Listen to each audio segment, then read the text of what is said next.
સુરત શહેર crime branch દ્વારા ગત 22મીના રોજ 3 અલગ અલગ જગ્યાએ રેડ કરીને 3 આરોપીઓ પાસેથી 1.33 કરોડથી વધુનો ડ્રગ્સનો જથ્થો કબજો કરવામાં આવ્યો હતો। આ આરોપીઓના રિમાન્ડ દરમિયાન તેઓ ક્યાંથી ડ્રગ્સનો જથ્થો ખરીદ્યો હતો તેની વિગતો આપી હતી, જેથી પોલીસે વાપી, મુંબઈ સહિતના 3 આરોપીઓની ધરપકડ કરીને વધુ તપાસ હાથ ધરી હતી। સુરતમાંથી પકડાયેલો સલમાન ડ્રગ્સ સુફિયાનને ડ્રગ્સ આપતો હતો।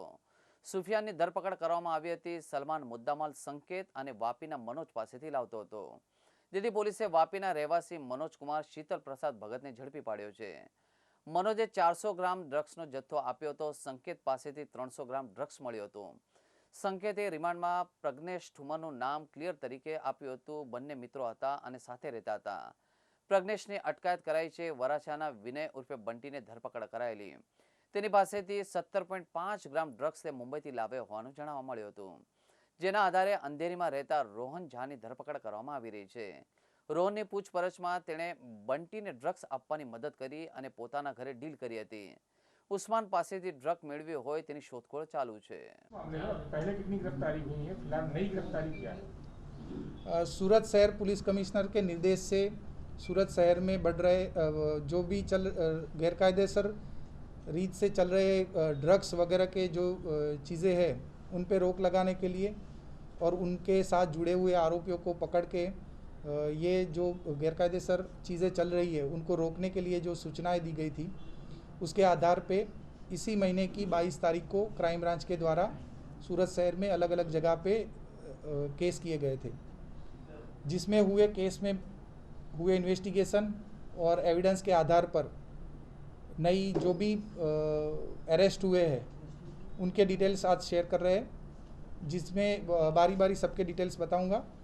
एक जो पहला सीजर था वो डुमस रोड पे करीबन 1 किलोग्राम जितना एमडी ड्रग्स था, जो सलमान नाम के एक्यूज़ के पास से सीज़ किया गया था। उसकी पूछपरछ के दौरान वो सूरत शहर में उसको बेचने के लिए सुफियान नाम के एक एक्यूज़ का यूज़ करता था और सुफियान उससे ड्रग्स लेके फिर आगे बेचता था। तो ये सारे एविडेंस के आधार पे सुफियान का अरेस्ट किया गया है और ये सलमान कहाँ से ये ड्रग्स लाता था उसके इन्वेस्टिगेशन में सूरत के करीब में आए हुए वापी के एक मनोज है, उनसे ये ड्रग्स लेता था। उनके सलमान के पास से सीज़ किया गया हुआ 1 किलो से ऊपर के ड्रग्स में से 400 ग्राम जितना ड्रग्स ये मनोज से लिया गया था। यही आधार पे मनोज का भी अरेस्ट किया गया है। दूसरे एक वाक़या में वराछा इलाके में से संकेत नाम के एक्यूज़ को अरेस्ट किया गया था, जिसके पास में से करीबन 300 ग्राम जितना ड्रग्स मिला था। वो ड्रग्स कहाँ से लाया है, किससे वो पाया गया है, वो सारी पूछपरछ और उनके रिमांड लेके जो सारे एविडेंस चकासे गए, उसमें से प्रज्ञेश ठुमर नाम के एक एक्यूज़ का नाम उनमें से मिला है। प्रज्ञेश ठुमर जो खुद बीफाम थे और संकेत के करीब में ही रहते थे, तो वो दोनों एक दूसरे को बरसों से पहचानते थे। प्रज्ञेश ने ये ड्रग्स कहाँ से लाए वो मामले में पूछपरछ करने पे उन्होंने खुद सूरत के नज़दीकी इलाके में कहीं पे ये सारी चीज़ें लाई गई है ऐसे बताया था। तो वो जो जगह पे उन लोगों ने ये सारी चीज़ें रखी थी वो जगह को भी सीज़ किया गया है। उसमें से और केमिकल्स भी मिले हैं, जो केमिकल्स को अब फ़िलहाल उनके रिपोर्ट के लिए एफएसएल में भेजा गया है और उसका इन्वेस्टिगेशन आगे चालू है। तीसरे एक वाक़ये में सूरत में से बंटी नाम के एक इसम को 17.5 ग्राम ड्रग्स के साथ पकड़ा गया था। प्रीलिमिनरी इंक्वायरी में उसने बताया था कि वो ड्रग्स वो मुंबई से उसने बरामद किया है। सारे एविडेंस और सब कुछ चेक करने के बाद कल मुंबई में से रोहन झा नाम के इसम एक्यूज़ का अरेस्ट किया गया है मुंबई अंधेरी वेस्ट इलाके से।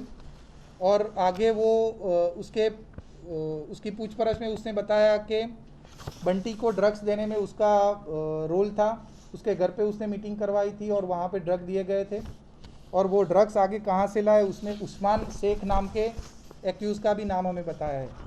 तो उसकी फ़िलहाल तपास चालू में है और उसके मिलने पर उसके भी अरेस्ट किए जाएंगे। और ये तीनों इन्वेस्टिगेशन अभी चालू में है, तो फर्दर इसमें जो भी डेवलपमेंट होंगे वो मीडिया से शेयर किए जाएंगे। सर बड़ोदरा में जो फैक्ट्री पकड़ी गई थी और वो किस तरह का ड्रग्स था, जो मुंबई से पकड़ा गया था, जो मुंबई से ड्रग्स आता, उसमें क्या कोई अंतर था या सेम? ये तीनों अलग अलग जो सीज़र किए गए हैं उसमें अलग अलग टाइप है थोड़ी। हालांकि अकेले सलमान के पास से मिले ड्रग्स में भी अलग तरह से 4 या 5 तरह के अलग अलग ड्रग्स है। ड्रग्स कंटेंट क्या है इसमें एग्जैक्टली उसके लिए एफएसएल में डिटेल रिपोर्ट के लिए भेजा गया है। प्राइमरी टेस्टिंग में सारे ड्रग्स पाए गए हैं, उनके शायद फॉर्मेशन अलग अलग हो सकते हैं या फिर थोड़े कुछ कंटेंट अलग हो सकते हैं, लेकिन वो प्राइमरी टेस्ट में पाए गए और डिटेल में क्या थे, कितना वेरिएशन था, वो एफएसएल के रिपोर्ट के बाद ही पता चल पाएगा। सर आरोपी से पूछताछ में कुछ पता चला हो कि जो फैक्ट्री चल रही थी कितने दिनों से वहाँ चला रहे थे और क्या कुछ वहाँ से कहाँ इन्होंने सप्लाई किया अभी तक? आरोपी का अभी हमारे पास रिमांड पे है, उससे इन्वेस्टिगेशन में मिले सारी चीज़ें शेयर करना अभी ठीक नहीं होगा। उसके लेकिन हमें अच्छी यानी ठोस कह सके ऐसी कुछ हकीकतें उनसे मिली है, जिनको साथ में रख के ये जगह जैसे आपने बताया कि वो कब से यूज़ कर रहे थे या फिर उसमें और कौन कौन जुड़ा हुआ है, वो सारे एंगल्स को लेके इसमें इन्वेस्टिगेशन चालू है। सर एक आखिरी सवाल ये कि क्या पुलिस की जानकारी में कभी ऐसा आया है कि एक फैक्ट्री ड्रग्स बनाने वाली फैक्ट्री कहीं से पकड़ी गई हो? जब तक सूरत का सवाल है और क्राइम ब्रांच का सवाल है, क्राइम ब्रांच के शायद पहला केस ऐसा है कि जिसमें इन्वेस्टिगेशन में कोई यानी इस तरह का कोई जगह पे पहुंच पाए हैं।